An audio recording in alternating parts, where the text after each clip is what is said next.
Museo de Urdaneta is a shelter for donated historical artifacts, photographs of significant individuals, and paraphernalias of the landmark that shaped this precious city's history. It is also a home to the masterpieces gifted by Urdaneta's very own pride, national artist Orlando Lagman.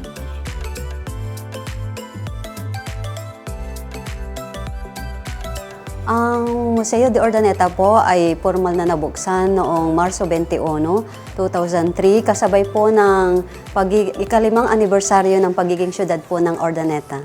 Ang Museo de Urdaneta po ay nabuksan para maging opisyal na imbakan po ng mga kasangkapan, kagamitan at mga larawan ng mga personalidad po na nagbigay ng kasaysayan at nagbigay parangal sa ating syudad po ng Urdaneta. Napakahalaga po ng Museo Urdaneta para sa aming mga Urdanetarian. Dito po na ipapamamahagi ang magandang kasaysayan at kultura ng aming syudad po. Nakakatulong po ang ating museo sa syudad ng Urdaneta dahil po dito sa mga gagandang nakikita po nila dito sa loob ng museo ay nakakaengganyo po ng mga turista at nagkakaroon po sila ng pagkakakilanlan po ng aming syudad.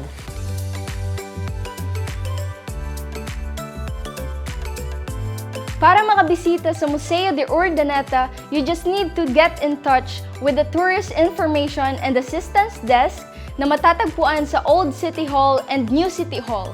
And visiting this place takes no registration and it's for free.